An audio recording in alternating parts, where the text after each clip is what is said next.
welcome you all to World Spa Ki Baat. Thanks to the bomb, especially Rakesh, who effortlessly keeps us all connected through these Zoom sessions.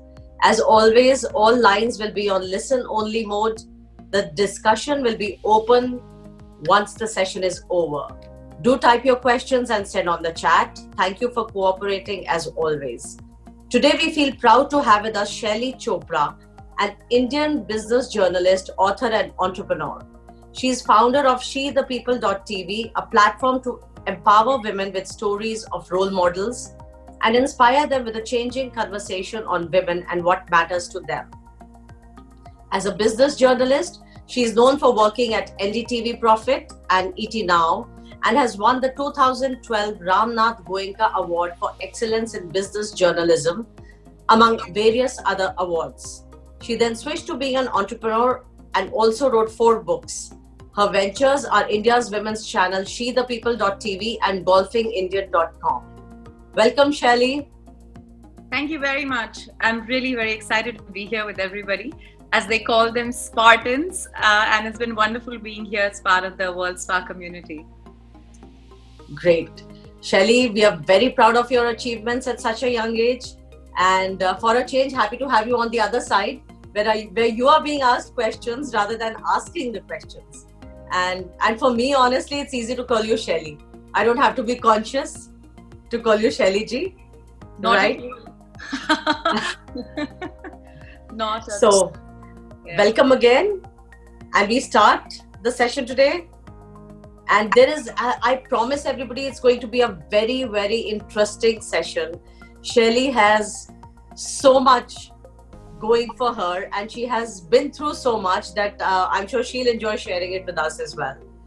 So Shaily, let me start with probably what would be the most dangerous and the most bizarre incident one could ever experience reporting live from outside the Taj Mahal Hotel, Bombay during the terror attacks of 26 November 2008. I gather that you were reporting live while one of the grenades went off and the blast was audible to the world. Please share with us in detail what happened and how did you happen to be there? Well, so I am an accidental reporter on that very, very important night in the history of India. And I say that because I am basically a business journalist. I've been reporting on business stories, stock markets for close to 20 years.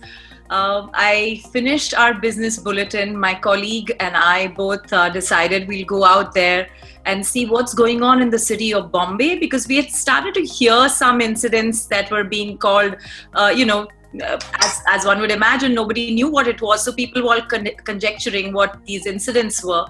Some people were calling these incidents, some sort of goon fight. Some people were calling these incidents at the Oberoi, some case of a large fire breaking out.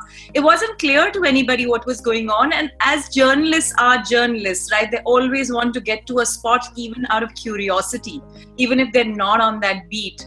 So we just took an office car. I was with NDTV in Bombay, and 2 of us, we just went to the Taj Mahal Hotel, hearing that there is some issue happening on that side. Plus also the access to Oberoi was completely closed off.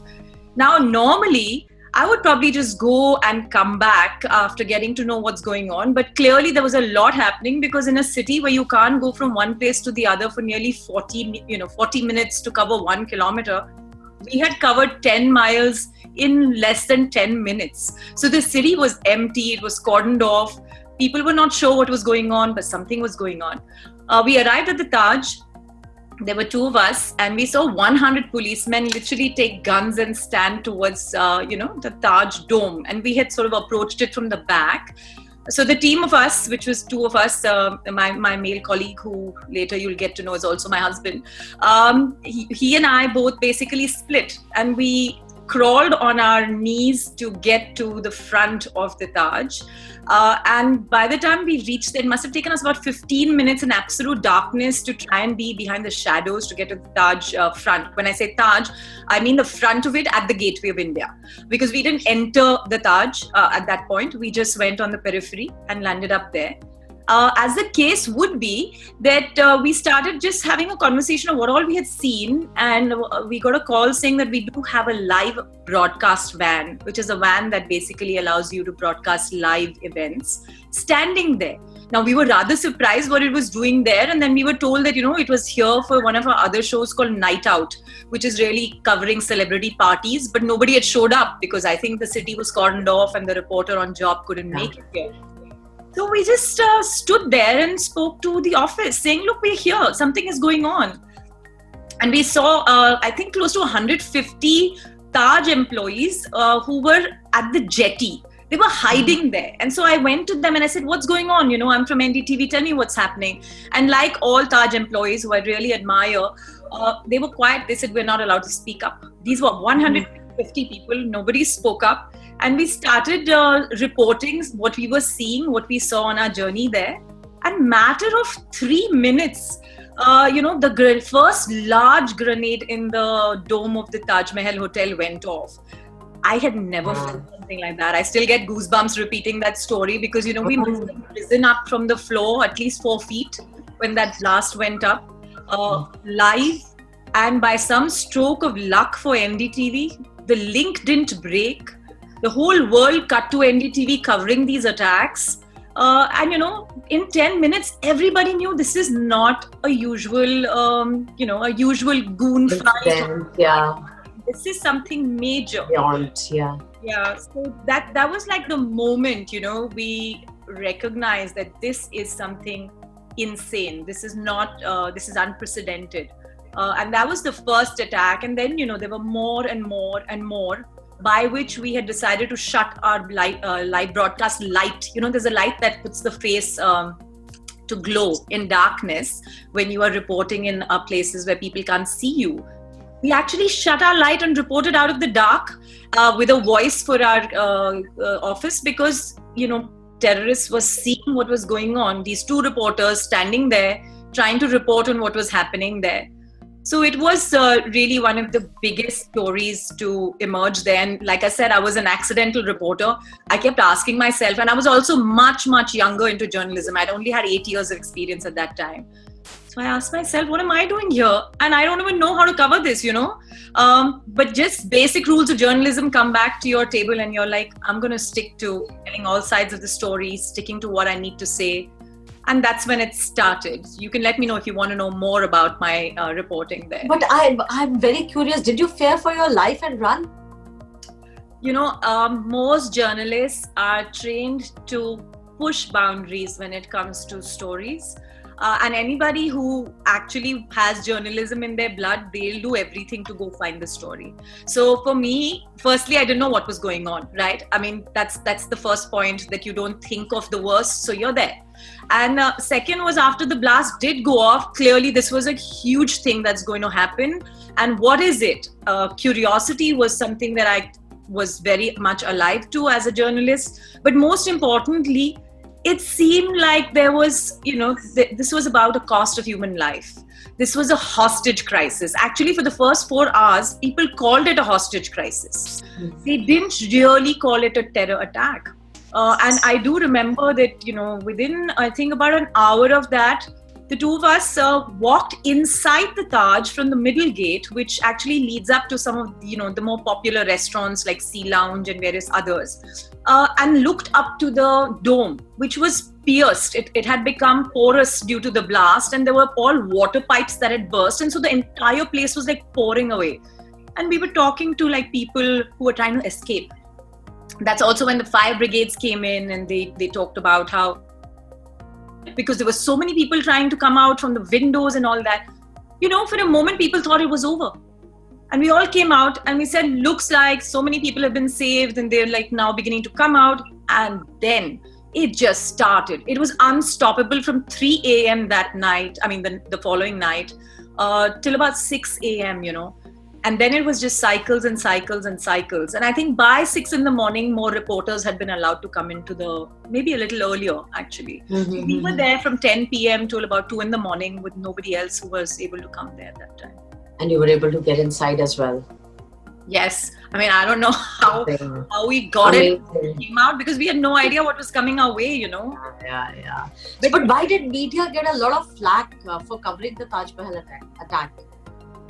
So I think, like many attacks where there is a hostage crisis, where there's a humanitarian situation, I think we completely had no sensitivity with the way we had reported. As I'm talking media as a whole, I'm truly very proud of the way I reported, and I'll argue that out later. But I think one of the problems were that there were enough many reporters for whom this was just a story.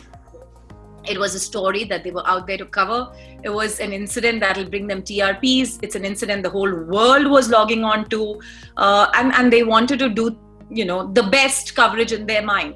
So I think there were many reasons for the criticism, one of which was pretty widely covered. Some journalists shoving the camera in the face of people who were coming out of these hotels and incident prone areas, and asking them, how do you feel? I mean, how do you expect that person feels? So I think there was a lot of soul searching for media to do after this. And I think from a security standpoint, I somewhere as a journalist as well as a citizen agreed that, the way we were covering possibly gave more fuel to the journalists than it should have.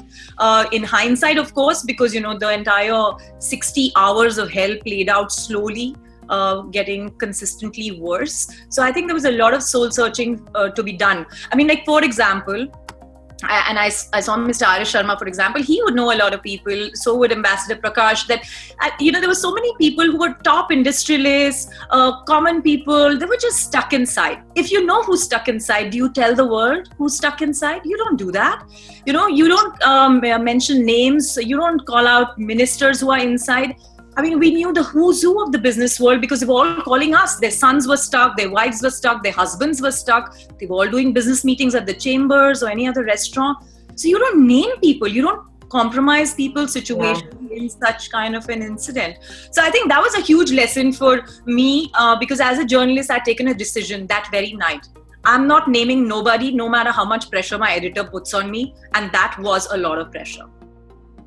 I'm sure it was, but I guess human sensitivity is what needs to be maintained. And that's, sometimes in the hurry to report, and sometimes we don't judge the sensitivity of the situation and we just kind of move ahead. So I'm glad, your discretion was good. But did your life change after that? I think completely, firstly, you never gear up to plan for this if you're not a war correspondent. I'd love to be one, and then I wouldn't have to be in India, because India never really was on, in that sense, at a war, like, let's say, a correspondent in Iraq or something. But I'd chosen my field, right? And I landed up here. And the Hindustan Times within the next 2 days covered reportage by the media. There's a famous columnist called Poonam Saxena who now looks at The Brunch. And she wrote a very large article praising the work done by us and some of the other and Shivnath about the coverage of Taj. The reason it changed my life was because it made me recognize the need to be a journalist at a moment, and at the same time recognize the humanitarian piece of it. And two, I think this story and many other stories were really dear to me. Like, I was there at the day the Taj reopened. I stood there with the rest of the lot of people who stood there and cried and said the national anthem outside the memorial of where so many people had died. So for me, I think, it was really important to recognize that if I want to be a journalist, I've got to choose the kind of journalist I want to be. And no matter what kind of story it is, I mean, business could have a story as big as a terrorist story. I mean, for example, current crisis or 2007 crisis and so on and so forth. So I think, you take your call, you learn to be discretionary about it. You also come to terms with yourself, because at the end of the day, like many sport and many other things, you're answerable to yourself aside of your editor. And that's very important. And I'm coming to that only. You've had some very interesting other experiences in your life as a journalist, witnessing the Rajat Gupta prosecution in 2012, witnessing Vikram Pandit leave Citibank again in 2012, being witness to the historic deal when Tata bought over Jaguar and Land Rover from Ford, and that was in 2008, and many more. So share some insights about all these cases, or some of them. Yeah, I'll probably pick two. One would be definitely the Rajat Gupta case. One of the reasons why I'll pick that is because this was 2012. It was also the election of the United States, the new president when Obama was re-elected. And I remember I had quit mainstream television and took a little tiny iPhone, the first one, and I said, I'm going to go and explore America and see how many people take me seriously with that tiny mobile phone. If I want to give digital reporting a try, this is my opportunity. My husband was out on a fellowship, so I had 2 months to just enjoy America and find ways to report on stuff that I was interested in. And just by stroke of luck or incidents, a lot of stuff started breaking that time, including the Rajat Gupta case. So I ended up doing a cover story for the then magazine I used to contribute to called Tehelka, which of course is now Infamous. Not the magazine's not Infamous, but certainly the owner is. So I used to spend a lot of time covering business deals. And the Rajat Gupta case had so many layers to it. The first and the thickest layer that was that he had so many friends. How do you crack a story in 2012 when it's hot and everybody loves him? Nobody has a single thing to say about his character. I mean, he was flawless in Indian business history, right, at that point. So it was very hard. And some of you might have known this person called Pramod Bhasin, who's very much a Gurgaon guy. So he was the first one to talk to me. And I actually turned this entire piece about Rajat Gupta being the person who did the Gayatri Mantra. At one time in the night before he went to sleep, he did the Gayatri Mantra, but the next morning he was on such calls. So my story was controversial as anything to do with Rajat Gupta at the time was. But I really wanted to also pull out some aspects of how people are split personalities, right? They are certain kind of people at home. They preach certain kind of principles. And then they land up in scenarios, the very scenarios that they go against advising. Which is amazing. But what do you think of Rajat Gupta from there till today? I mean, yes, we have split personalities sometimes. We want to, preach the values, morals to our kids, our family. Yet we do certain things which we think that we need to do. But what do you feel about Rajat Gupta now? I mean, over the years. So, I have to put a disclaimer that I've kind of mostly boycotted events that I've been invited to go and meet him or listen to his book, etc. And I know from a lot of people, including here, I suppose, that, there is that much you can talk about, right? Like, I find it pretty amusing that he wrote a book, which he's entitled to, and in many ways sort of try to win people over. I mean, I would really think that if there was a Rajat Gupta kind of a scenario, it would be really wonderful for that person to go back and do some real work to repent rather than write books and try to bring back a glory. This is my personal view. And I haven't covered him as a journalist since then because my journalism has changed and I work more now on women's stories. But yeah, I have been feeling conflicted about this whole concept of how getting back to glory, especially in that case, because it's so murky. And yet one tends to see, as one of my articles on him started, every single powers to be made a call on his behalf to somebody. And that is not what human examples are all about. True. So you've been in touch with top industrialists and business houses of India. What separates them from others, good and bad both? Oh, well, I don't know if it's good, bad. I don't want to take a judgment, but everybody's pretty hungry for growth and money to start with. I think that comes out very clearly. I think it was really fascinating to me that, I joined business journalism at a time. We were like probably a count of 3 women leading faces of different channels.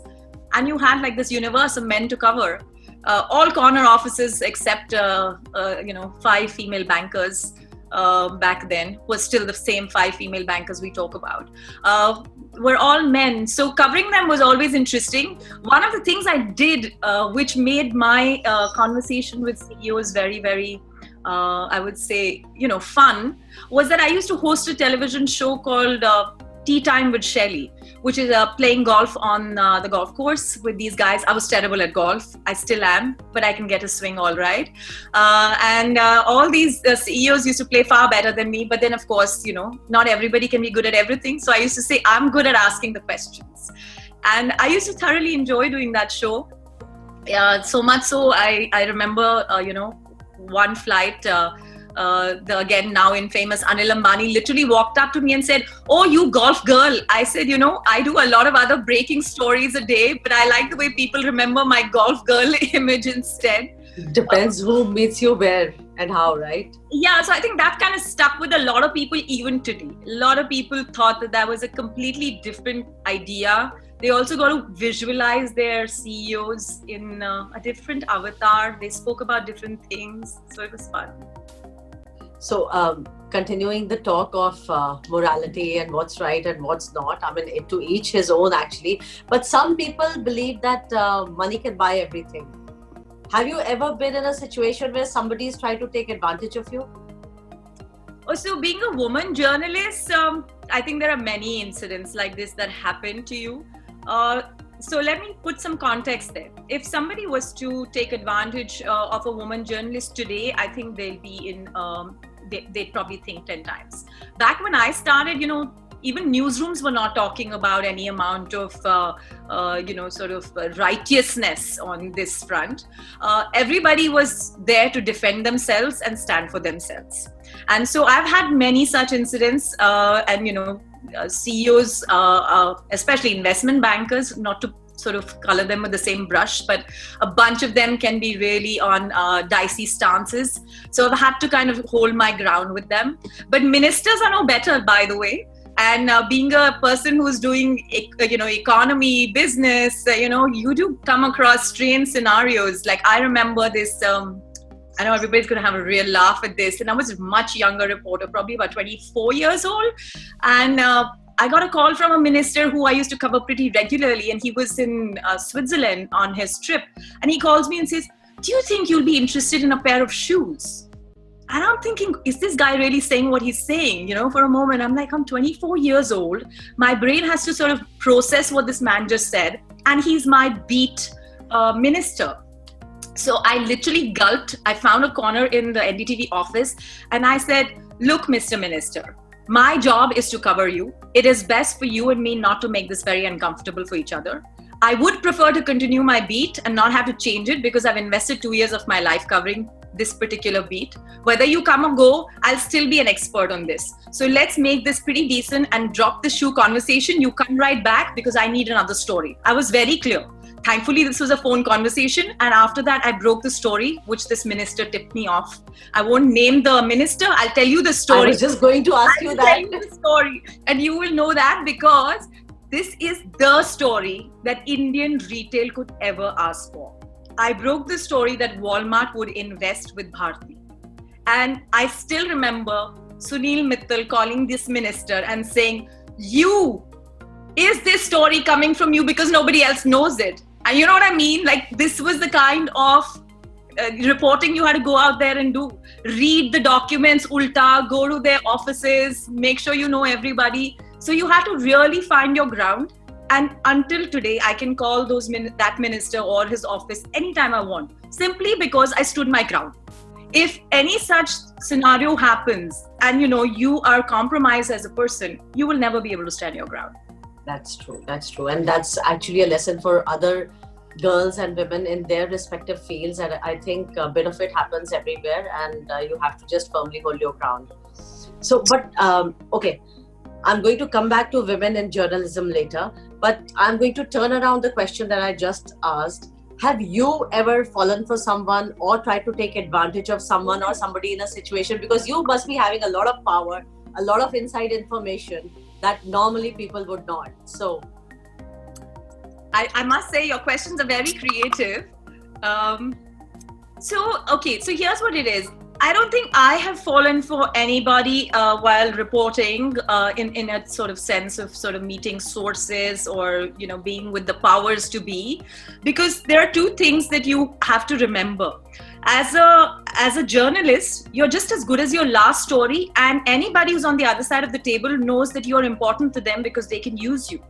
you can carry the information out, you can help them make billions, you can also help them get investors. So you've got to be really careful about how people are, viewing you. I did interview some fantastic people. I was among the only few journalists to interview Warren Buffett, who came here. Wow. You fall for him for different reasons, I suppose. I did interview Tiger Woods. Again, you can never fall for him. He's a nasty guy, got not a nice bone in him. So there are all kinds of people you meet along the way. But I did fall for somebody, by the way, but in the newsroom. So I, as Anand Mahindra still quotes this, he says that you had a love affair in the airways. I bumped into my now husband in the office, and we had a roaring office affair for like 3 years in NDTV, which, by the way, was the period of huge amount of relationships emerging in the world of media, because you spent your day and night in the office, basically. But I eventually married him and now have 2 kids with him. He's the one who runs around in the morning, and I have my tea at home. And please share his name. He's Shivnath Thukral, yeah. Yes, for everybody. I'm glad. But I'm asking you for more information than that. Yes, and I'm choosing to not inform you that. As they say, that stuff is off record. I've also learned the language all the ministers and CEOs have used at me. So I can't, obviously I'm not as good as you, so I can't get the better of you. I can't get information out. I'll attempt another question now, which is different. You've attended the World Economic Forum in Davos, the G20 Summit, the India Economic Forum, and more. So that's a whole lot of experience at a very young age. Which specific event do you remember, or which specific memory is attached, or it could be of historic value or otherwise? Share that with us, please. So, I think aside of the 2008 attack was the 2007-2008 crisis, the economic. Yes. For a business journalist, that was the first, a business journalist after 1999, that was the first big crisis to hit. And that crisis was unprecedented when Lehman Brothers went under. So for us, for me especially, that was one big part of what I would like to say was, a time that I spent a lot of energy understanding the crisis. And that's the one I got the Ramnath Goenka Award for as well. So I went to cover the George Bush G20, the emergency G20 that was called at that time, in order to prop up economies around the world, led by United States of America, to see what kind of packages various governments were planning, covering the Wall Street at that point, reporting and anchoring from the NASDAQ. So these were critical because, that's the thing with an economic crisis. It doesn't come like a terror attack for 1 day or 2 days. It comes for a long period, and it brings around impact that is very, very long lasting. So it was interesting to cover that with a great amount of detail. I must have done close to 200 stories at that time to cover this, crisis. And also, I think it's always very hard, and the expectations are low, that if you're a business journalist, you can't bring any sort of humanity in business news coverage. I think that was something that I tried to bring by sharing stories of people and not just businesses. Awesome. So you were also at the G8 summit at Tokyo, which was President George Bush. No, I wasn't at the G8. I was at the G20. Yeah, you were at the G20. Okay. The G20. But yeah, of course, I went to Davos a few times to cover.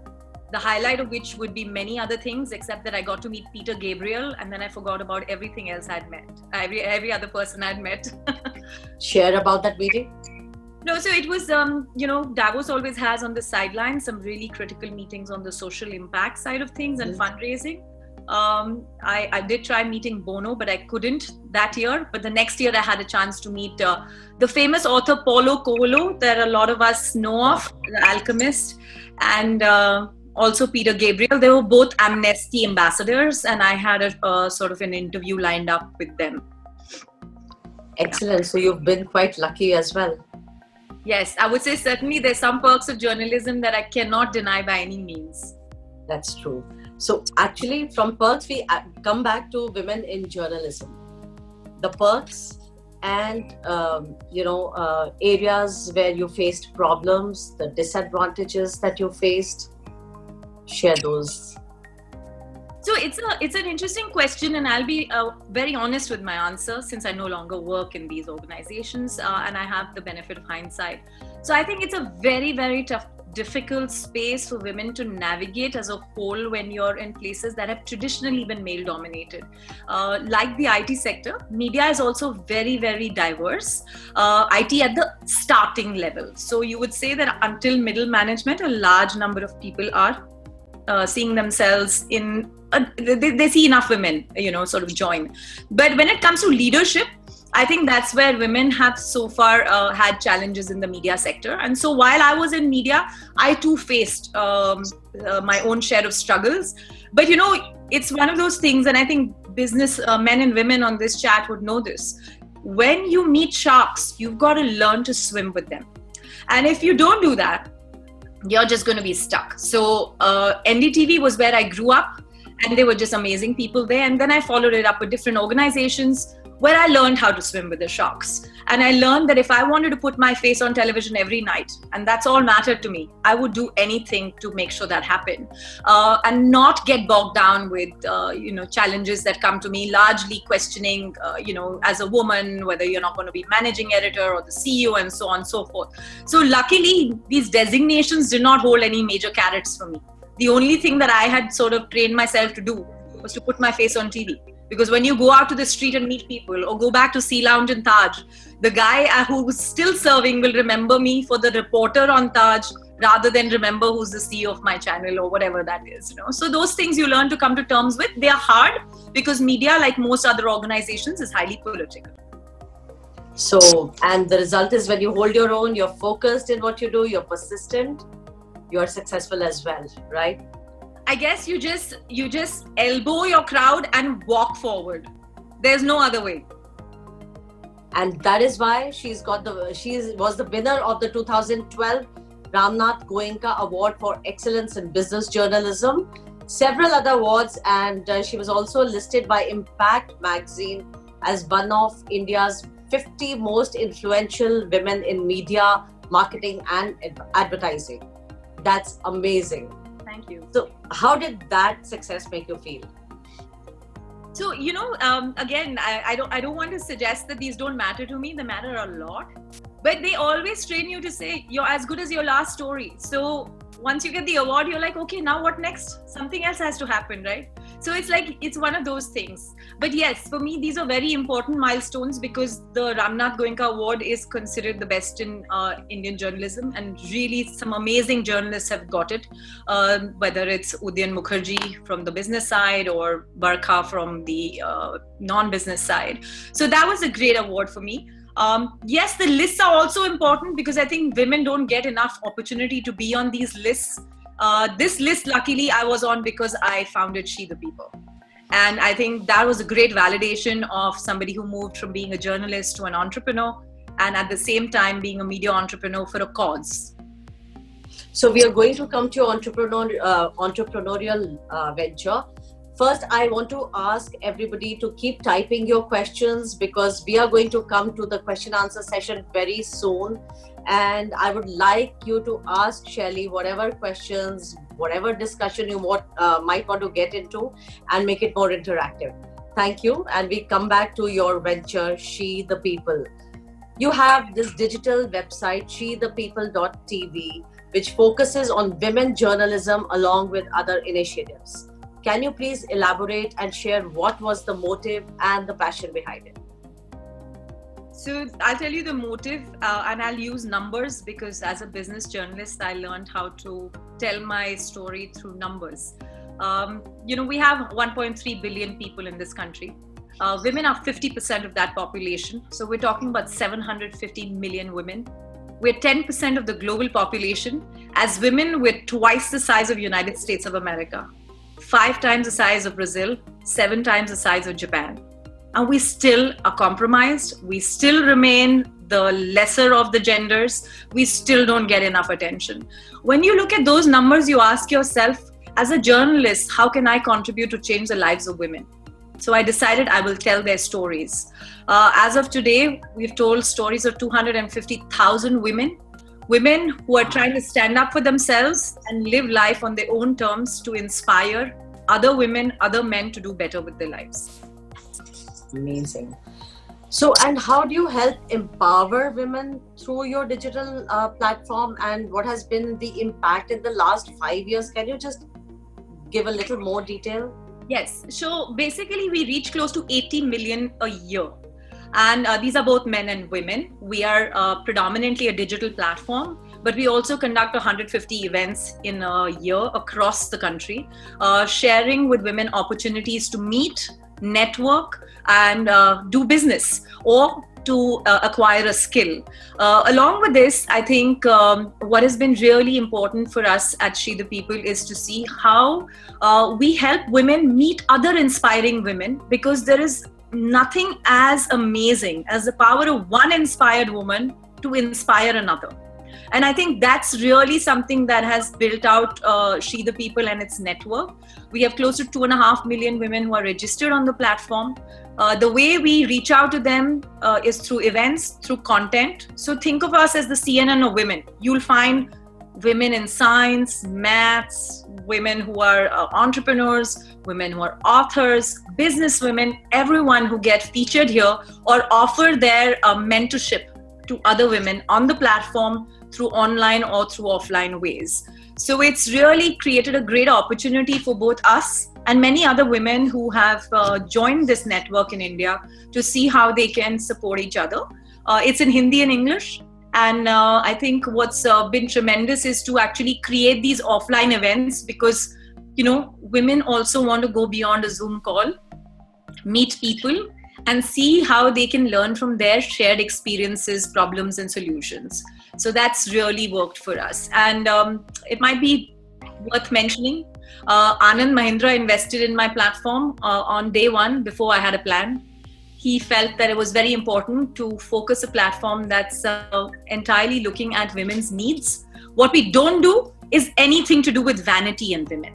So you will find all banks talking to us, all BPOs talking to us, but you won't find necessarily us talking about lipsticks and makeup.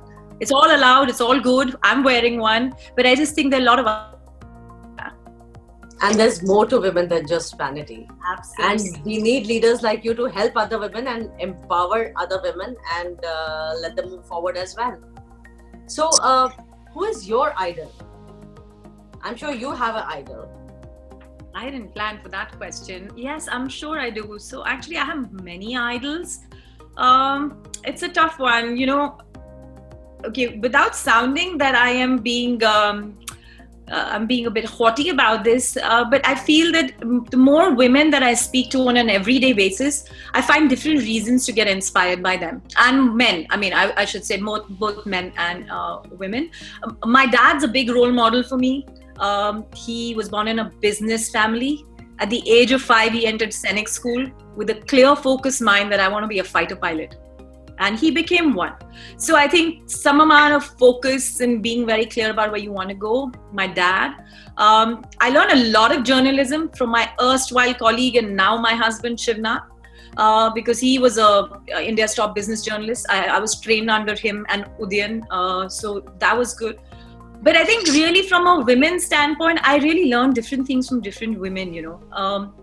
And that's why I say that if we just all follow the motto that behind every woman is herself and she goes and finds inspiration from everybody, we're good with that. Awesome. That's beautiful. So Shelly, you've written books on golfing, Indian politics, business. That's quite a variety. And how did you do that? I mean, how did you get into various topics and what interested you? So I know it's fascinating that I did this. I don't want to say that I'm like one of jack of all trades, but I've had some interesting buckets that I have latched onto early out of my own interest. So one, golf remains the sport that I like to support, and I especially talk about professional golfers, because most of Indian professional golfers are not from the elite, sort of families or households. So golf was always an interesting thing, and since I did that show, I wrote a book called Birdies in Business. So I combined conversations that I had done with CEOs with a golf lens. I ended up getting DLF to ask me to write their one seminal book on all the golf courses that they built. And so that's now their big marketing piece. When you go to Camellias or Crest or wherever, you'll find this table written by me, which was just out of my interest and love for golf. And I think very few people write golf well in the Indian context or understand the game as journalists. The other one which I've written business books because I spend so much time with leaders. So one of them is called When I Was 25.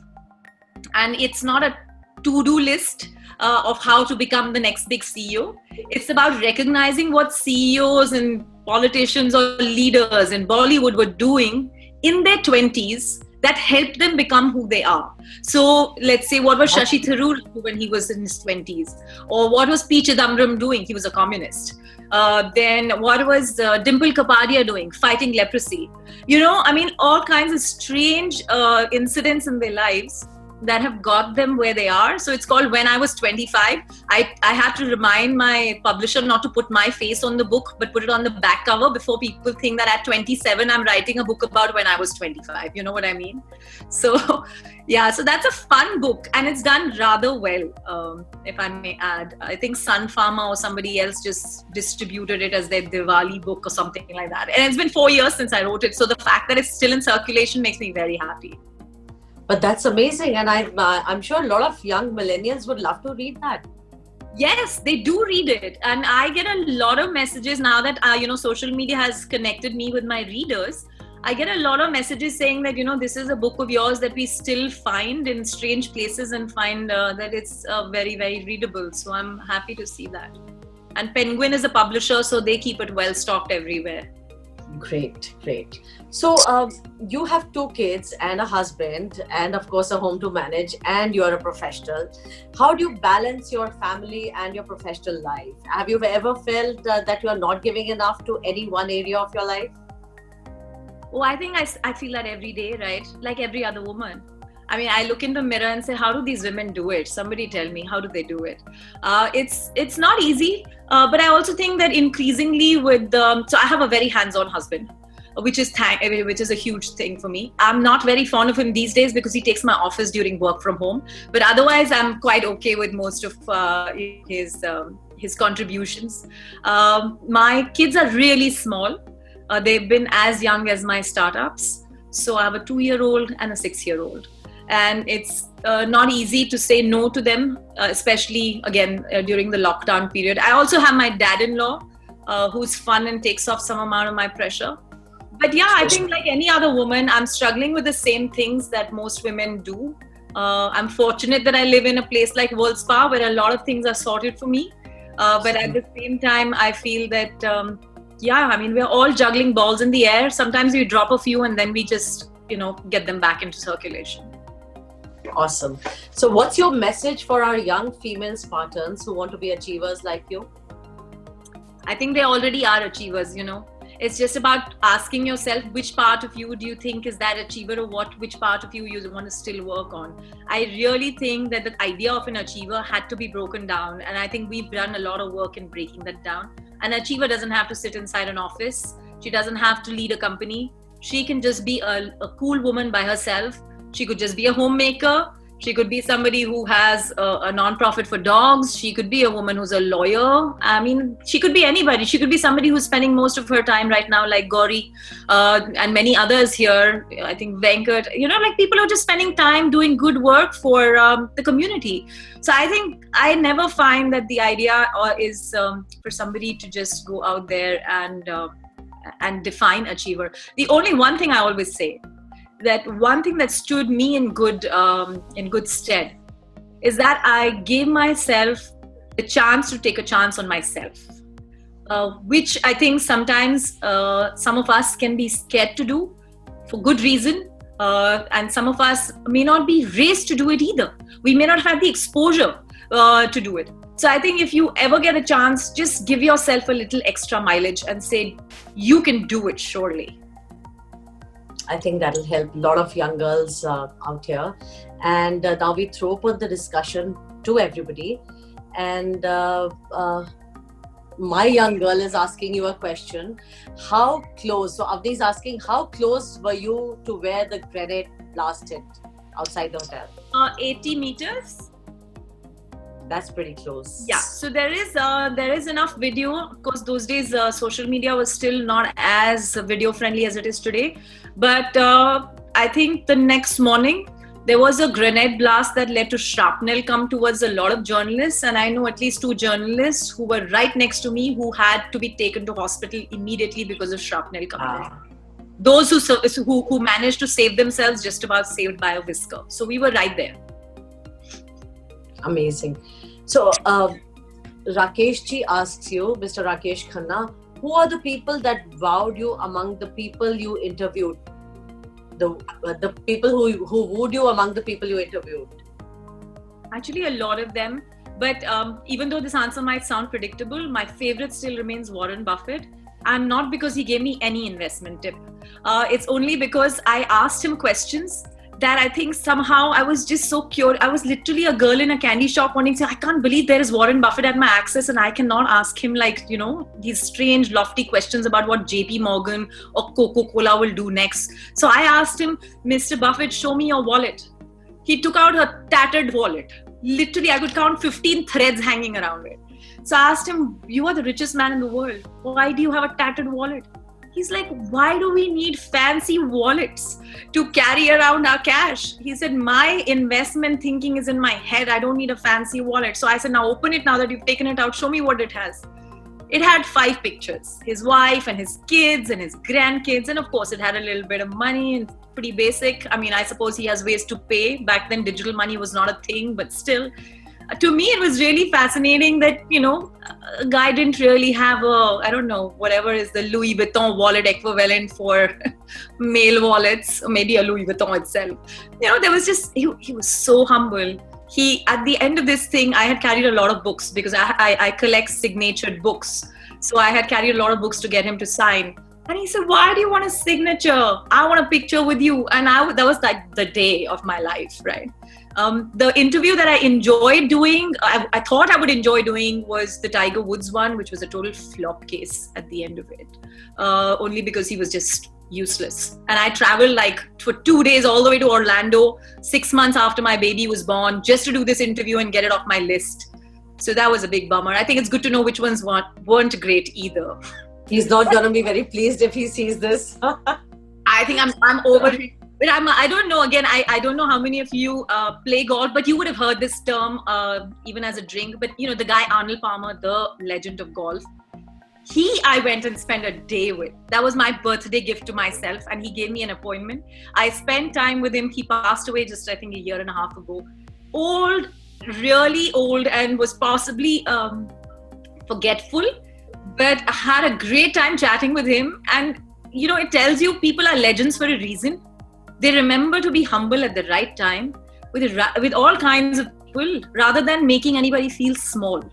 Arnold Palmer could have given me 5 minutes because that's all I asked him for, 5-10 minutes. He spent 4 hours, People who know how to be cool and real legends, they just make you know that they are without having to read an article or watch an interview or do the interview. I think that would be very beautiful advice for all our future leaders. Vishnuji, you want to ask a question, please? Well, greetings. Yes, certainly. Thank you, Archana. And hi. Shelley, lovely hearing you. Thank you. What you have to say is absolutely fascinating. 2 bits. Like you, I'm an admirer of Warren Buffett too. I mean, what a man. I do not know that he has a tattered wallet, but he certainly has a battered car. And I believe that he drives around in that car. But isn't it also trying to make a statement? Because if you're Warren Buffett, you can have a tattered wallet and a battered car. But if you're Vishnu Prakash, you cannot afford to do that. Okay, yeah. Is that the second point as well there? Okay. No. Okay, so that is on Warren Buffett.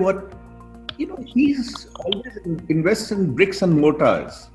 He has always said that he does not want to invest in IT companies and digital world. Do you think that I'm sure you spoke to him about that, and wonder what he had to say about it, because I find that rather interesting. And also, the second question is that I did a bit of sleuthing as you were talking. You were 24, I think, in 2005. I mean, this is all internet. I don't have any inside information. Yeah, sure. And the question is, what the famous minister that you were talking of, was the Minister of Commerce or Minister of Communications? So like I said, that what do they say? That I'm going to ignore the second one with the two words. It says no comment. And the first one, I think there are definitely ways to think about whether this is made up about somebody using a battered car or a battered wallet. I would think it would be made up if people who go and meet him in I forget what's it called. What's the Omaha? Yeah, right, Omaha. So if people go there and meet him, and that annual conference that he does, nothing has changed over these years. He's still quite the same, and he seems to have had a very relatively humble life for forever. So I think but of course I think he has his own private jet and he does use it when he needs to. So I think it's easy for anyone to think that it could be a bit made up. Like for example, I interviewed Sudha Murthy recently, right? So I asked her, I said, your husband believes in consumerism and you don't believe in buying any saris, and she says she hasn't bought a sari for 25 years. So I asked her, so how do you deal with this disconnect, right? She's like, my husband wants to buy because he thinks he's going to contribute to the economy, and if he has the money, he'd like to spend it. So she's like, it's about an attitude, and I think she might have a point there. So maybe sometimes so Warren Buffett could argue, as possibly he has, I'm so rich because this is how I was, right? I didn't need money to spend on things that most people enjoy. And in the case of Sudha Murthy, for example, I think it's a matter of principles as well for some. They don't feel the need to spend their energy or money on things like this, which tend to be ostentatious. I mean, I think most people around us right now, Indian industrialists, there are few who are not ostentatious. I'd like to see more. Global headlines of industrialists have been about the weddings they've thrown for their kids and the entourages they've had and the poodles that sat on cars. This is not what Indian industrialists should want in their headlines. They should think about this a bit. I know they have their money, it's their money, they can spend it. But so we move on to other questions quickly because we have about 5 minutes to go only. Gauri is asking you, in our society today, feminist is still viewed as a label with negative connotations. What do you think being a feminist means, and do you identify yourself as a feminist? Well, I completely identify myself as a feminist. I think feminism stands for equality of genders. But really, if I was to create a definition of my own, it is basically for a woman to have a choice to make a choice, whatever the choice be. I think whether it's this society, any other society as a whole, looking at every aspect of Indian conversation today, I hardly get past a conversation with men especially, and often even with women who have had patriarchal upbringings, where they clearly say that feminism, I believe in equality, I don't believe in feminism.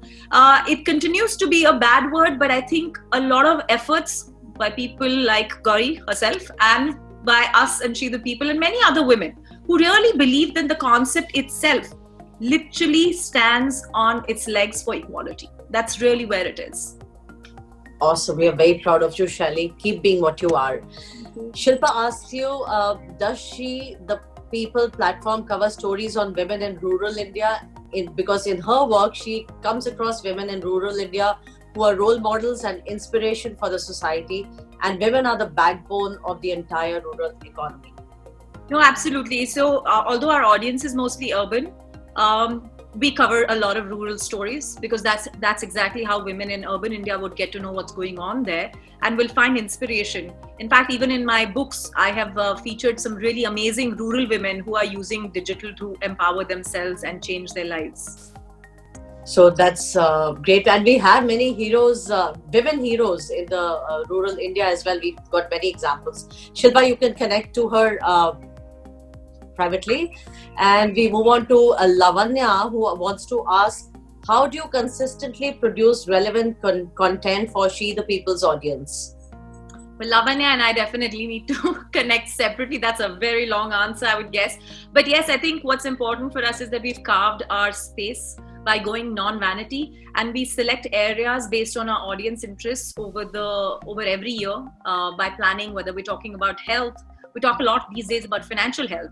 We work with the Mutual Fund Association of the country to ensure more women get financially independent. So I think we're trying to do a lot of things around there, picking up challenges that women face today that could become tools to benefit them.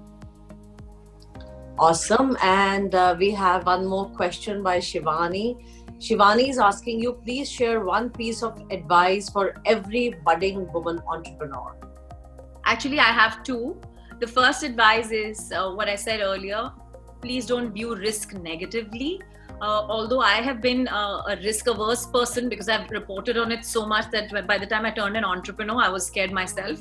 It took me a while, but I think taking the chance is all you can do, because there is no coming back for an opportunity.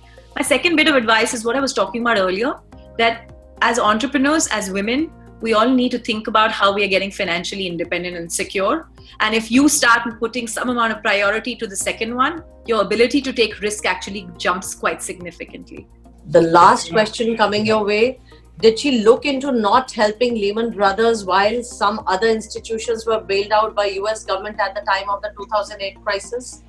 Yes, absolutely. I did. That was one of the biggest pieces of our coverage. I think we also looked at why certain institutions were helped. Citi is a good example of it. I was there during many of these conversations with the then secretary, and we had an opportunity to cover some of the stuff that the then Treasury Secretary, I'm forgetting his name, but when he was covering it. So I think all of these were very important issues. But I think every crisis looks for a fall guy, and it's so easily said so. Unfortunately or fortunately, Lehman Brothers was that. And what was that other name? Forget it. Brown, I forget the name of the company. So I think a bunch of them were, unfortunately. Yeah, that's right. You're right, Mr. Gupta. Volcker, that is right. He was the Treasury Secretary back then. So I think it ended up, that company just ended up being the fall guy of that crisis. And this is something that's happened here. I mean, for example, I think, I know we're out of time, but this is worth thinking about, and I can always debate with you later. Satyam as a company completely screwed up by their founders. Was there something wrong with the people who ran that company aside of the founders? No, the CEOs, or the non-founder people were doing their job, which is possibly why somebody came down to save that company. So yeah, I hear you. Unfortunately, I don't have an answer, but yes, we did look into that.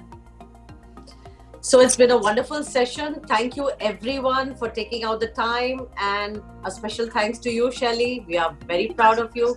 Keep doing your bit. Thank you. Thank you. And thank you. We had more than 51 participants, so that was amazing. Well, I know. And a lot of questions. Shelly, of course, I differ with you on Rajat Gupta, and maybe we'll carry it offline. But that's my personal view. But I think it was amazing, and thanks for all the good work which you continue to do. Amazing. Thank you. And I want to share with everybody tomorrow's Young Achiever before everybody starts leaving. He is Mihir Vardhan. He's finishing his 12th grade now.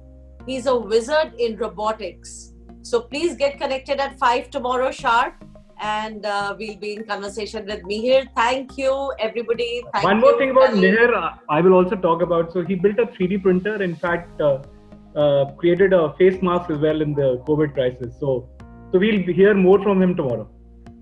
Yeah. And over to the balconies now. Over to that. Yeah. For the music. And this is Archana Malhotra. Bye. Thank you.